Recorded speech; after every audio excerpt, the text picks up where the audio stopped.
Hey everyone, thanks for tuning in. If you're new here, consider subscribing. It really helps keep these stories coming.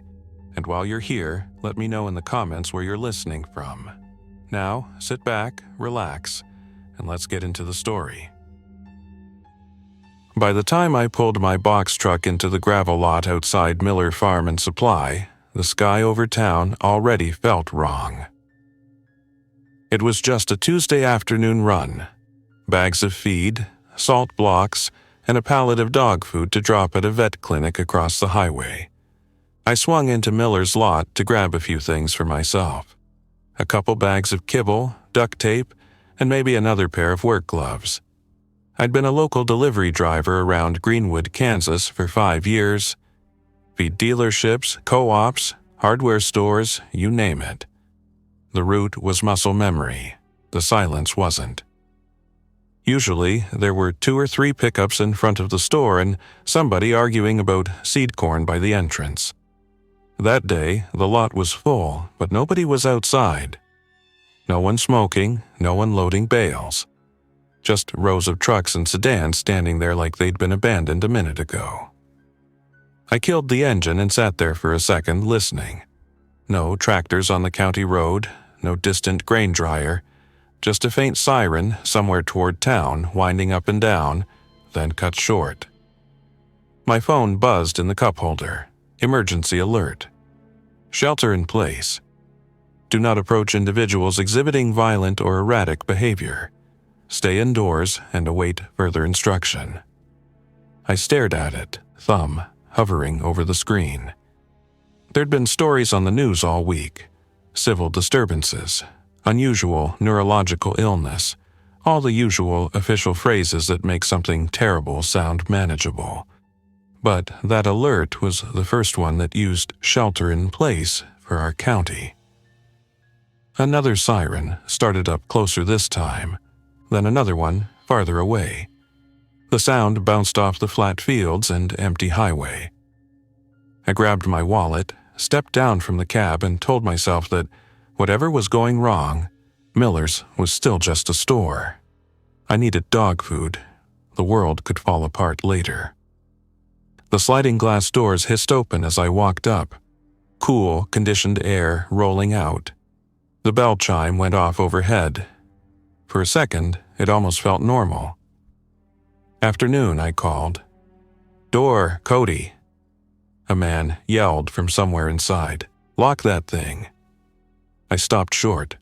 The automatic doors closed behind me with a soft hiss, and I heard the thunk of a manual deadbolt being thrown.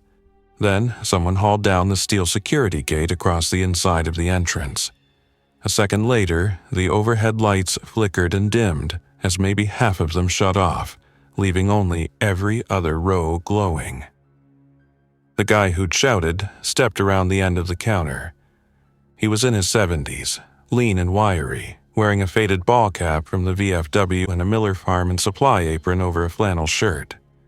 I knew him by sight, if not by name, saw him every few weeks near the register. Behind the counter, a lank teenager with acne and a Cody name tag was wrestling with the security gate, dragging it fully down and snapping a padlock through the chain at the bottom. The old man's gaze locked on me. You the last one in? I guess, I said. What's going on? He moved to the glass doors and peered out like he expected something to slam into them. You didn't see the alert? I saw it, I said. Didn't say to barricade the feed store. Then you haven't seen the video from Wichita yet, another voice said. I turned. Near the racks of leather gloves and seed displays stood a woman in a diner uniform shirt. Sleeves rolled up, blonde hair tied in a hurried bun. She was mid-30s maybe, with tired eyes that looked like they'd been up since before dawn. Next to her, leaning on a cart loaded with bottled water and canned chili, stood another teenager, a girl with dark hair braided under a ball cap from one of the local high schools. The woman held up her phone like evidence. They're not just sick. People are getting attacked. They're saying it's some kind of infection. The old man looked me over. Name? Mark Ellis, I said. Run deliveries for Regional Co-op. I just stopped for dog food and tape. If you need me to leave. Door's locked, he said, and you're not walking back out there with whatever is going on right now. I'm Earl, by the way. Sarah, the diner woman said. I was heading home from the lunch shift. Thought I'd stock up just in case. She nodded to the girl. This is Bree. Brianna, the girl corrected quietly. My dad's out at the North Fields.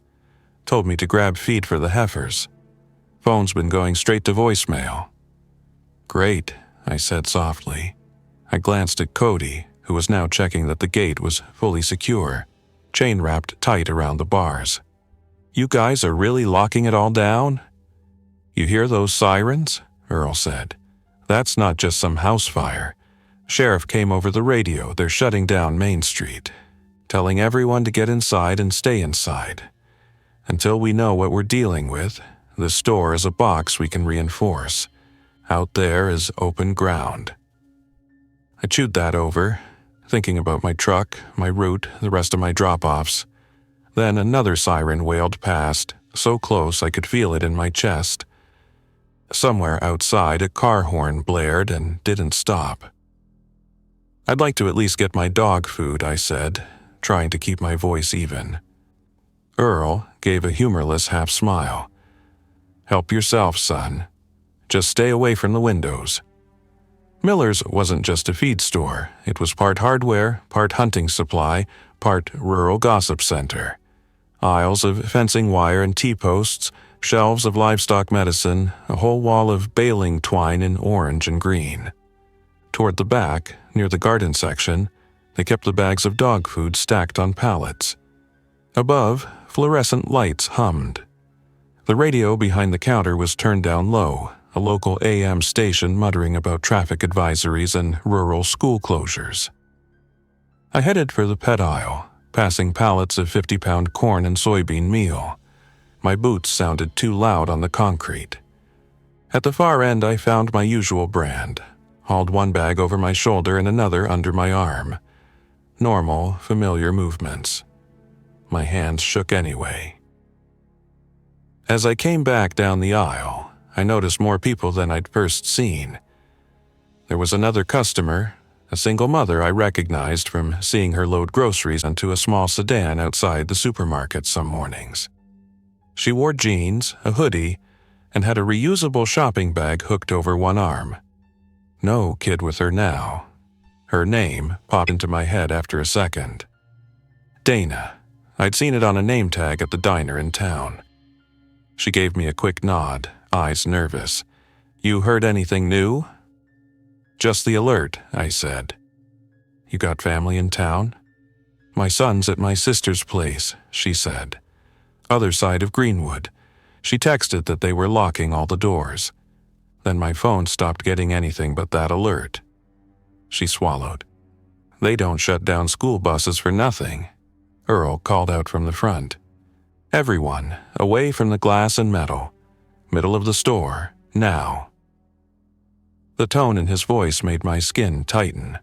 I set the dog food bags on a pallet and walked toward him. He stood with one hand braced against the security gate, gnawing on the inside of his cheek. Cody hovered beside him with a key ring, looking like he'd really rather be anywhere else. Somebody's outside? I asked. Earl didn't answer right away. He pointed instead. Look. We clustered near the front, but stayed back from the glass doors. The afternoon sun bounced off the parking lot, off the windshields of parked trucks. Beyond that, the two-lane road ran past the front of the store, a line of telephone poles stretching into the distance. Nothing moved. Then, far down near the intersection, a person stumbled into view. At first, I thought they were drunk. Their steps were uneven, shoulders slumped. They wore jeans and a plaid shirt, bare head glinting in the sun. Another figure lurched along behind them. Then another. Maybe they're hurt, Bree said, voice too loud in the quiet. I started to say they might just be farmers coming in from the fields, but even from here something looked off. The first person's gait was wrong, like their legs didn't belong to them. They drifted into the road, car horns blaring as a pickup swerved to miss them. The truck went halfway onto the shoulder. The driver leaned on the horn, fist out the window. The stumbling person didn't react at all. The pickup roared off. The other two figures kept coming, unsteady but steady enough to stay upright. Earl went to the radio, snapped the volume up. The local station had dropped its usual easy country music. A male voice was reading a statement, the words clipped and urgent. Repeat, avoid contact with anyone displaying disorientation, unresponsiveness to verbal commands, or sudden aggression. Law enforcement and emergency services are overwhelmed. If you are in a secure location, stay there. Do not attempt to travel. Something slammed against the glass. We all flinched. Right up against the doors, fingers splayed on the glass, stood a man. He wore mechanic's coveralls from one of the truck shops outside of town. His skin was ashen. His eyes looked unfocused. Not like someone asking for help, more like someone scanning for something to push against. His head rolled slowly from side to side. His mouth worked. "Sir," Earl said carefully. He stayed behind the security gate but raised his voice. "You need to back up. We can't open the door." The man didn't respond. He pressed his palms harder into the glass and began leaning his weight against it, shoulders twisting. His fingernails scraped down, leaving pale arcs. "He might be in shock," Dana whispered. Another person staggered into view at the edge of the lot. A woman this time in a torn blouse.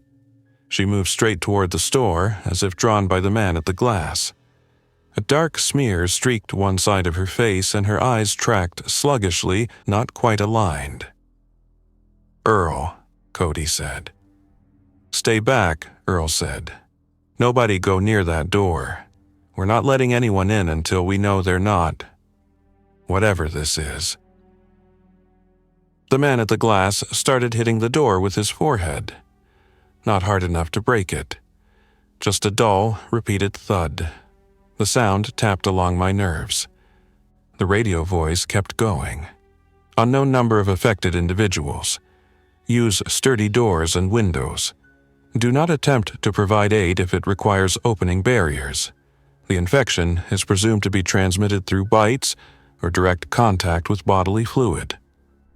I reached over and turned the volume down before the announcer could get any more detailed. We all understood what he was saying. "We have a problem," Bree said quietly, "and they're coming here." The first hour turned Miller's into something between a shelter and a fortress. Earl took charge. It was natural, the way he stepped into it. He snapped orders the way you talk when you've done this kind of thing before, even if the context is different. Later, he told me he'd been infantry in Vietnam and then spent decades as a mechanic. For now, he just walked the aisles with a purpose and pointed. "Mark, you worked delivery, right? You can move pallets?" "Yeah," I said. "Then you and Cody start bringing the feed pallets up against the front windows. Stack them 3 high. That glass is tough, but I don't want anyone putting their full weight on it. Bree, you and Dana start grabbing fence posts, T-posts, anything heavy and long. We're going to make a frame behind the doors. If the glass goes, we still have steel." We scattered. I went for the pallet jack, sliding its forks under a load of 50-pound feed bags. The wheels rattled on the concrete as I dragged it toward the front. Cody trailed behind with another jack, the knot of his apron swinging. "You think they're actually infected?" he asked. "I don't know," I said. But that radio sounded like they weren't exaggerating. The man at the door had been joined by 3 more by the time we brought the first pallet up. They pressed against the glass, not talking, not calling out, just pushing, hands dragging and patting like they were feeling for weak spots. We couldn't hear them through the doors and glass and gate, but every time one of them shifted, the metal frame creaked. "We've got a back door, right?" I asked Earl as we slid the pallet against the wall inside the glass line. "Two," he said. "One to the loading dock, one to the garden center. We'll barricade those next." He paused. "We don't have to make this perfect. We just have to make it better than standing outside." It was a simple thing, stacking feed bags and wiring cattle panels to metal shelving, but it gave my hands something to do besides shake. We jammed T-posts through the holes in the racks, creating a makeshift lattice to brace the pallets. Bree and Dana brought zip ties, baling twine, anything that could secure a joint. We cinched the improvised wall tight until it felt like a single solid unit. We worked fast. Outside, the number of shambling figures in the lot grew to 6, then 8. Some wandered between the parked trucks, bumping into bumpers and drifting off again. Others focused on the doors, arms outstretched. By the time we finished reinforcing the front, my shirt was damp and my forearms ached. I didn't mind. Physical pain was simple. The feeling in my chest was not. "All right," Earl said, breathing a little harder than the rest of us but still steady. "Back doors." The loading dock was a weak point. The roll-up door was sturdy but not meant for this. We pulled a flatbed loaded with bagged fertilizer and salt right up against it from the inside, then stacked boxes of hardware and 5-gallon buckets on top. I couldn't help noticing the labels on the fertilizer. Ammonium nitrate urea, and pushing away the thought of all the things people had used it for in the past. We weren't making anything like that here, we just needed mass. "Electric will be a problem if the grid goes down," Dana said as we wedged a row of cement pavers against the base of the other back door, the one that led to the fenced garden center. "Most of this town runs on wells and pumps. If they cut power—" "This building has a small backup generator out back," Cody said. "Boss uses it to keep the freezers solid when we get storms. Diesel. I did the last oil change on it 2 weeks ago." Earl nodded. "We'll ration it. Night lights and radio only if we need them. For now, leave the overheads on. People think better when they're not in the dark." We were 6 people in a box full of supplies, surrounded by something we did not understand. The fact that we had at least some control inside those walls mattered. It took one small thing to crack the illusion. It happened near the end of the second hour while Cody and I hauled another pallet of cattle mineral up to block the aisle nearest the front doors. My arms were rubber, my throat dry. I stopped to stretch my back and heard the faintest thump from somewhere to the side. We both turned. One of the figures at the window, a woman in a torn blouse, had stopped pressing against the glass. Instead, she had her head tilted in a way that made my stomach turn. Her eyes were on us. Actually, on us now, tracking our movement behind the feed bags and T-posts. Her mouth opened, her jaw worked, her fingers tapped a slow, repetitive pattern on the glass, feeling the board seams where our pallets met. She wasn't just pushing randomly anymore. "Earl," I called, "you need to see this." He walked up, wiped sweat off his forehead with the back of his wrist and followed my gesture. The woman didn't react to him, but when Cody shifted the pallet again, she refocused, tapping just a little faster. "Wonderful," Earl muttered. "They're not blind." "You think they're still in there?" Dana asked quietly from beside him. He shook his head once. "Whatever's going on behind those eyes, it's not what it used to be." By late afternoon, the town outside sounded like a different world. Through the walls and insulation, we caught bits and pieces, sirens winding up, then cutting out, occasional pops that might have been car backfires or something else, helicopters thudding blade for a while, passing east to west and then gone. Our phones lost network coverage one by one. Bars dropped to nothing. Texts failed. Calls refused to connect. We did a quick inventory just to keep busy, Food-wise, we were better off than most people who had just sheltered in place at home. There were shelves of canned goods for ranchers, beans, stew, chili, and rows of bottled water and sports drinks. The break room in back had a small fridge with a few sandwiches, some yogurt, and a lot of coffee creamer packets.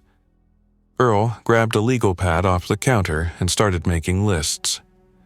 "We'll work 2 at a time on watch," he said. "1 at the front, 1 at the back. 2 hours on, 4 off, until we see what the night looks like." "You've done this before," Bree said, watching him write. "Something like it," he said. "Different enemy. Same principles. You keep eyes on your approaches. You don't assume quiet means safe. And you settle your rules early before panic makes them for you." "Rules?" Dana asked. Earl looked up. "Nobody opens any door, front or back, without everyone knowing and agreeing. We treat bites, scratches, anything that breaks skin like it could be infectious until proven otherwise. If somebody shows signs of whatever that announcer was talking about, disorientation, not responding, it gets addressed." "Addressed how?" Cody asked. Earl set the pen down. "We restrain them. We do not let them walk around unrestrained in here. We don't let denial get someone else hurt. That's how small groups fall apart." A silence settled in. The word he didn't use hung there anyway. I just nodded. "Fair enough." "Someone needs to say it out loud," Earl went on. "We might be here a while. If anyone is hurt already, now is the time to admit it. Nobody's going to yell. We just need the truth." Everyone's eyes flicked around, then down to their own arms, hands, legs. I watched faces carefully, more because I needed something to focus on than because I expected anything. "Nothing here," I said, holding my forearms up. "A few old scars from moving furniture and loading trucks, nothing fresh." "I'm fine," Dana said. "Got a bruise on my hip from bumping into a display, that's it." Bree shook her head. "I'm okay." Cody shifted his weight. His eyes flicked briefly toward the garden center side of the store, then back. "I'm good," he said, "just tired." It was small. If my nerves weren't already stretched tight, I probably wouldn't have noticed. Earl clearly did. His gaze lingered on the boy a second longer than on the rest of us, but he just nodded. "All right," Earl said. "Nobody leaves the light of the main aisles alone. If you move anywhere else, you tell someone." We split the first watches. Earl and I took the front. The others drifted back toward the break room for water and a minute off their feet. I stood behind the pallets, peering through a narrow gap between stacked feed bags. Outside, dusk stretched across the fields, flattening shadows. The figures in the lot were still there, maybe a dozen now, milling slowly. Some bumped into one another and separated again. A few bumped cars.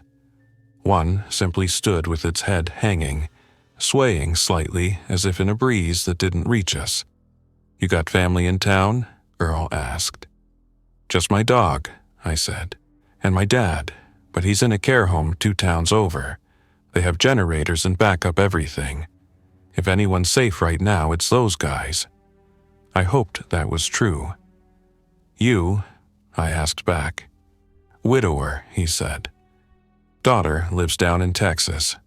Sent her a message before the cell went. Told her to stay put, same advice I'd give her even if I hadn't seen what's outside." The radio in the background had gone from news anchors to a looped government statement. Every so often the station cut in with a local sheriff's voice, sounding more tired each time. "Areas near the river are closed. If you are at home, stay there. Do not congregate at supermarkets or gas stations." We already knew how late that advice had arrived. About halfway in through the shift, we heard something bang in the back. I straightened. Earl's hand tightened on the handle of the pump shotgun he'd taken from behind the counter.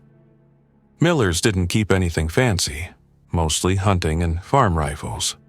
.2, 2 long rifles, a couple of 12-gauge pump shotguns, a few bolt-action deer rifles behind a glass case. Earl had calmly unlocked the cabinet earlier, checked each firearm, and handed them out like tools.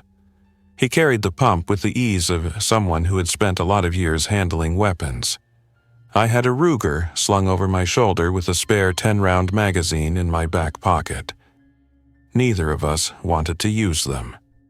Both of us were glad they were there. The bang came again.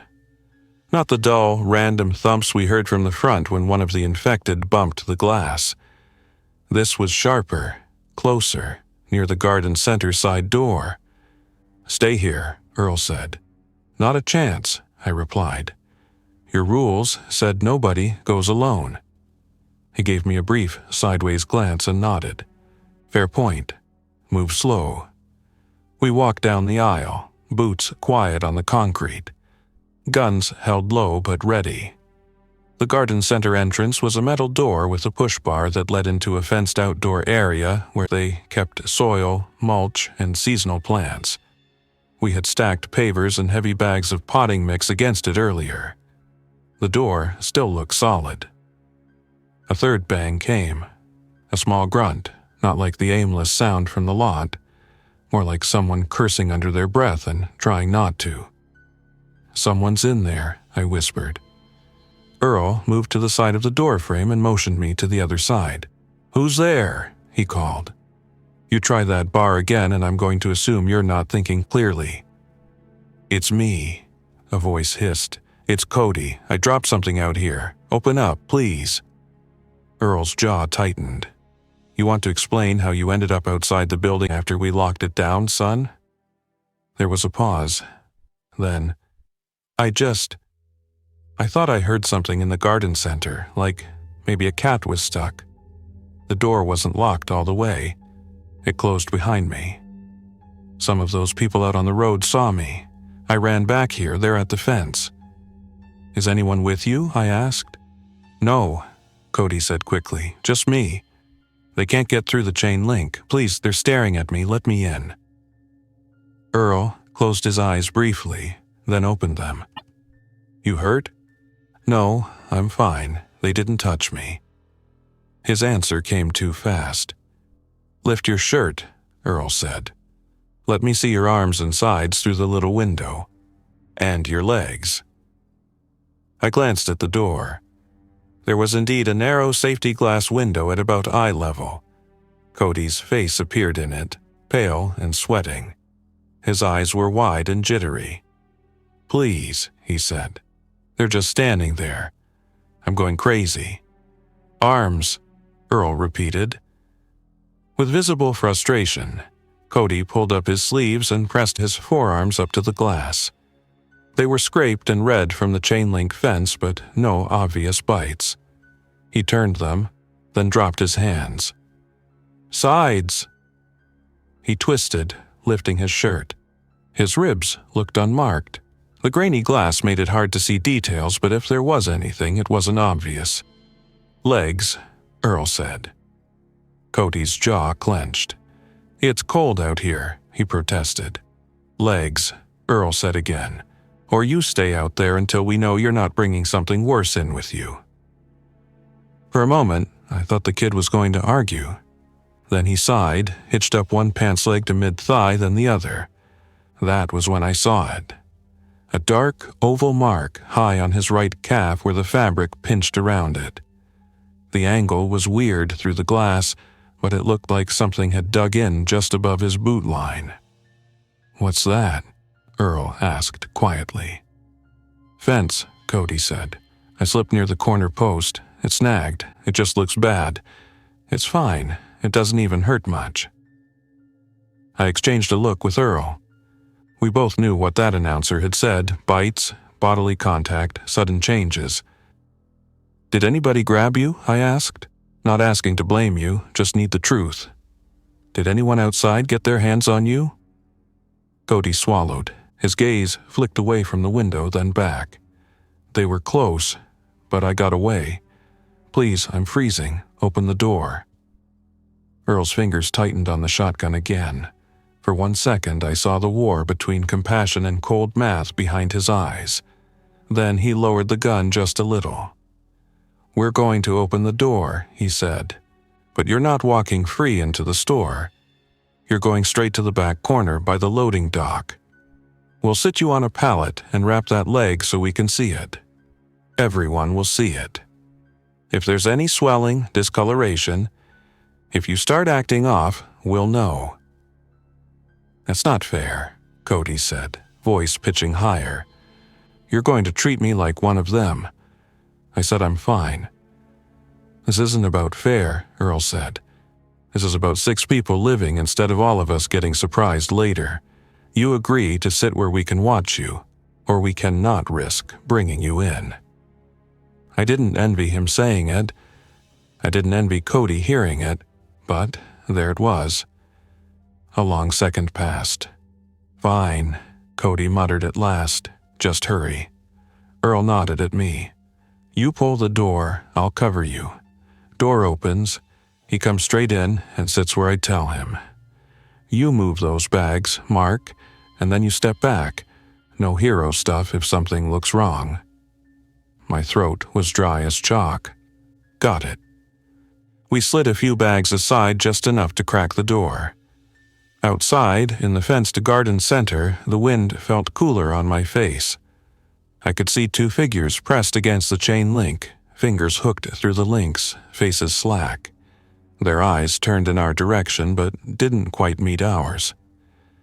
Cody squeezed through the narrow gap, limping slightly. He smelled like cold sweat and fear. I saw the band of bruised skin around his calf more clearly now. It did look like it could have been a snag on a metal fence. It also looked like it could have been a jaw. I shut the door quickly, dragged the bags back, and slid a trash can in front of it for good measure. "Back corner," Earl said, pointing. "Sit." Cody scowled. "I'm not a dog." "No," Earl said evenly. "You're someone we care enough about to risk this at all. That's why we're being careful."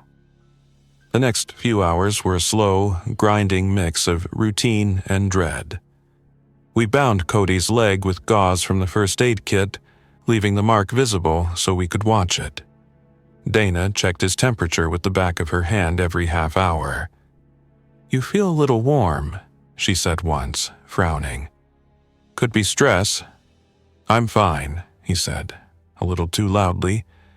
He tried to stand a couple of times, but Earl had dragged over a spare coil of fencing wire to use as a visual boundary. Cody stayed within it, arms folded, eyes dark. We ate in shifts. Canned chili heated on a single propane camp burner from the camping aisle. Crackers from a half-opened box. Bottled water. No one had much appetite, but forcing down calories was another form of discipline. Night fell fully outside. Without streetlights, the world beyond the glass turned into a reflection of our own interior. Aisles stretching back.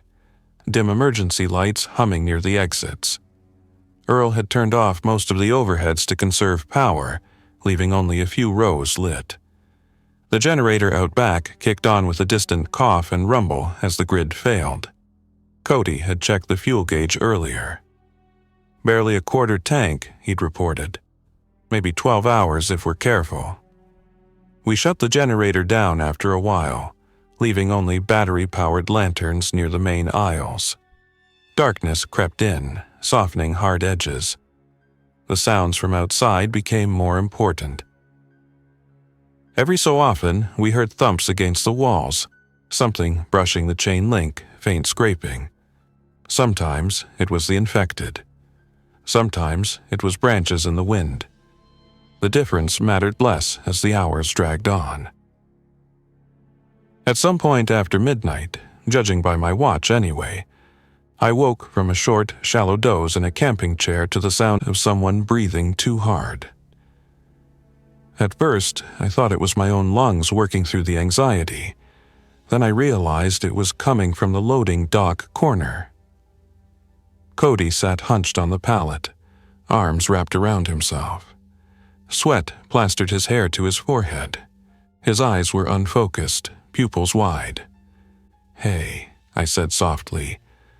I was on watch with Bree.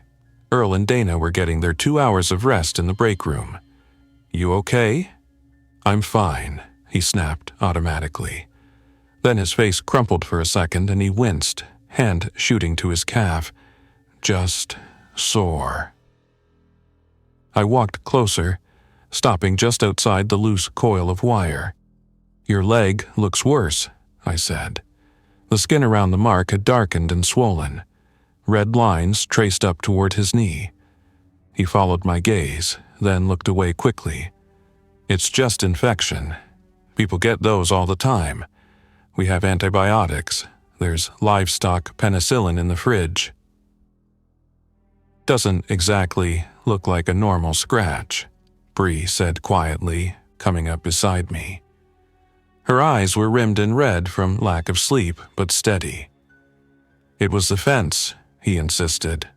"I'm telling you, I slipped, and it caught me. Those things outside were close, but they didn't." He stopped abruptly, breathing fast. His hand tightened on the pallet slats hard enough to whiten his knuckles.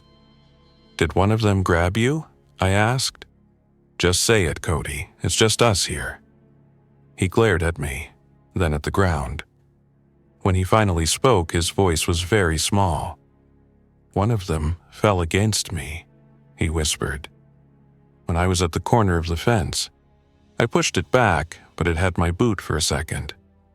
I didn't feel anything. Not really. It's not like it. Bit down or whatever. I thought if I said anything, you'd lock me out. Or worse." "We let you back in," Bree said. There was hurt in her voice, layered over the fear. "We risked it, and you still didn't tell us." "If I'd told you, you'd have left me out there," he shot back. "Don't pretend you wouldn't." He wasn't entirely wrong. That was the worst part. "We're not going to argue about what-ifs," I said. "What matters is what we do now. Does your head feel weird?" He hesitated. "Just tired." "Your skin's hot," Bry said, reaching toward his forehead but stopping herself short of touching him. "Like you have a fever." We stood there, 3 tired people on a loading dock in a feed store while the world outside fell apart, arguing about the line between caution and compassion. It felt absurd and entirely serious at the same time. "Wake Earl," I said to Bree. "He's been up almost all day," she said. "Wake him," I repeated. "This is one of those decisions he said we had to settle together." She went. I stayed, watching Cody, willing him not to get any worse in the next 60 seconds. He looked back at me, eyes glassy. "Am I going to turn into one of them?" He whispered. "I don't know," I said. It felt important not to lie. "We don't actually understand what turning means yet." He huffed a bitter little laugh that turned into a cough. "You mean, we're in a feed store full of books and manuals and the internet is down." "Pretty much," I said. Earl arrived a minute later, shotgun in hand, Dana right behind him. Their faces told me they'd guessed what this was about before Bree even spoke. "His leg's worse," she said. He admitted one of them grabbed him.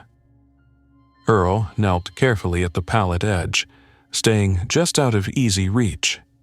His eyes took in the swollen calf, the radiating redness, Cody's sweating face. "How long since you came back in?" he asked. Cody swallowed. 3 hours. "More like 5, Earl said. "You're warm, your heart's racing, you're agitated.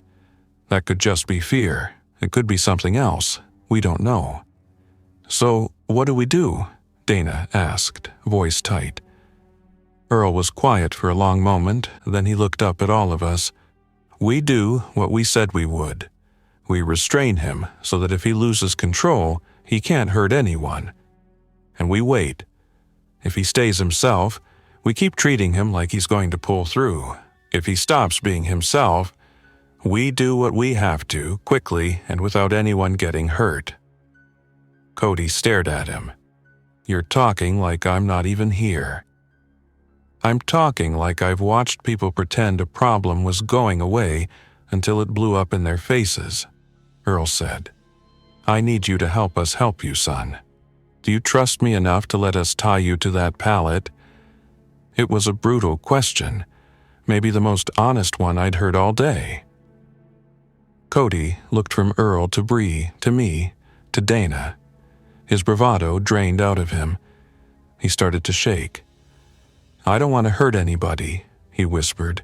If I change, I don't want to be one of those things banging on the door while you argue about letting me in. Then let us make sure that doesn't happen inside, Earl said gently. In the end, Cody nodded. We used ratchet straps from the truck supplies aisle, wide, sturdy bands designed to hold tractors in place on flatbed trailers. We looped them carefully around his chest, his waist, his thighs, and the pallet slats, leaving enough slack he could shift and breathe, but not enough to lunge. We wrapped his bitten leg separately so we could still see the wound. It felt horrible, doing that to someone who was still lucid enough to talk back. It felt necessary anyway.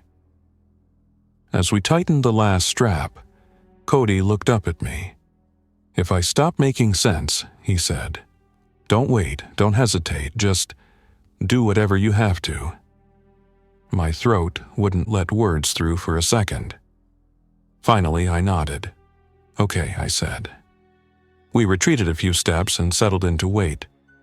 Outside, the shapes in the lot shifted and drifted like slow, restless tide. Inside, one teenager lay strapped to a pallet, while 4 adults tried to pretend they weren't all silently counting his breaths. He lasted until near dawn. The fever rose in waves. Sometimes he was coherent, crackling jokes that fell flat about getting frequent flyer miles from the infected. Sometimes he muttered to himself, words mumbled, eyes unfocused. At one point he tried to stand, forgotten he was restrained, and strained against the straps until we all yelled for him to stop, afraid he'd cut off circulation. The red streaks on his leg climbed. We wiped sweat from his face with a damp cloth. We gave him sips of water. Dana found a bottle of livestock antibiotics and stared at it for a long time, then shook her head. Too much guesswork, she said. Wrong dose could do more harm than good. And if this isn't normal bacteria, it won't matter. None of us argued. We rotated watch, but I never really slept. I'd close my eyes and see the woman at the glass tapping patterns, the man in the mechanic's coveralls smearing his palms down the door, Cody's face when he asked if he was going to become one of them. The sky outside slowly shifted from ink black to a washed-out gray. Dawn over Kansas is usually beautiful. Soft light over fields, the promise of heat later. That morning, it just illuminated shapes we'd only half seen in the dark. The infected were still there, some still at the glass. Others sprawled in the lot like they had simply fallen mid-step and not bothered to get up. A few new ones had wandered in from the road during the night. The world beyond them looked abandoned. No cars, no glint of headlights, no distant truck noise on the highway. Inside, the generator gave a low cough as it kicked back on. Cody flinched at the sound, then relaxed. For a second, his eyes seemed clear again. "Hey," he whispered, "you're all still here." "We are," Bree said.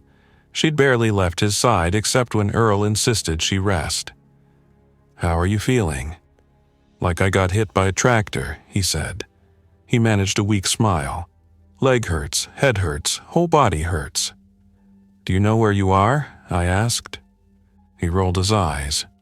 "On a pallet in the Miller loading dock, tied up like a prize hog, with the worst audience." We exhaled in something like relief. Orientation questions answered, sarcasm intact. Earl leaned on the shelving unit, studying him. "You know your name?" "Cody Jensen," he said. "Age 17. Favorite hobbies include stocking shelves, dealing with customers who argue about prices, and not turning into a walking infection. So let's keep aiming for that last one." We actually laughed. It felt wrong and necessary at the same time. The moment didn't last. A few minutes later, as the sky brightened, Cody's attention drifted. His gaze slid past us to the far corner of the dock where there was nothing but stacked pallets and a shelving unit. His lips moved silently. His fingers twitched. "Cody?" Bree said. He didn't respond. His breathing slowed, then hitched. His eyes lost focus again. "Cody," I said louder. He snapped his head toward me suddenly, eyes wide and empty in a way they hadn't been before. For one heartbeat, I felt like he wasn't seeing me at all, like I was just a shape. His hands clenched, tendons standing out. He threw his weight forward in a sudden surge that would have sent him off the pallet if not for the straps. The ratchets groaned but held. A low sound came from his throat. Not words, not a groan of pain, something else. Bree stepped back instinctively. Dana's hand flew to her mouth. Earl's fingers tightened on the shotgun. "Don't," I whispered. Cody jerked again, stronger this time, head twisting toward us. His mouth opened and closed in a repeating motion, like he was trying to bite something that wasn't there. His eyes, whatever I'd seen in them a few minutes ago, seemed gone. We had managed to stay decent, to care for each other, to set rules that weren't just cruelty disguised as caution. This was the moment those rules demanded payment. "Mark," Earl said quietly. He wasn't asking. He was preparing me for what he was about to do. I stepped aside. I couldn't watch and I couldn't look away. In the end, what happened was fast, efficient, and as gentle as something like that could be. The echo of it rolled around inside the big concrete building and settled in our chests. When it was over, no one spoke for a long time. We moved Cody's body to one side of the loading dock, covered him with a tarp from the garden section, and wrote his name on a piece of cardboard with a marker. It felt like the least we could do to keep his name visible, not just let him become another shape under plastic. We all needed something to do after that, or none of us would keep it together. So we worked. We tightened the barricades. We reorganized supplies, made a more detailed food and water plan. We found a battery-powered radio in the camping aisle and tuned until we caught a station from farther east that was still broadcasting live. The announcer sounded exhausted. The words "nationwide emergency" and "stay off the roads" and "central government coordination" floated in and out with static. We stood there in the middle of Miller Farm and Supply, ringed by walls of feed and fencing wire and fertilizer, and understood that the world outside had changed for good. Inside, we had a handful of people, some rules, and a sense of what we were willing to do to keep each other alive and human for as long as we could. I looked around at them. The old veteran with the steady hands and tired eyes, the single mother who kept checking her silent phone, the teenager who just watched her friend become the thing we all feared and felt a rough kind of gratitude. I'd pulled into this lot just to grab dog food and duct tape. Instead, I locked down a farm supply store with strangers the day the dead reached our town, and somehow, in the middle of the worst day of our lives, we were still trying to hold on to some kind of decency. We didn't know how long we could stay. We didn't know who else was out there. But as the second day's light spread across the empty fields, and the infected outside turned their slow, tracking eyes toward our barricades again, we knew one thing for certain. If this store was going to be our last stand, it wouldn't just be about surviving. It would be about how we treated each other while we did. Thanks for listening. If you enjoyed this story, don't forget to like and subscribe. Your support keeps these creepypastas coming. Until next time, stay alert, stay safe, and never ignore the feeling that something is watching.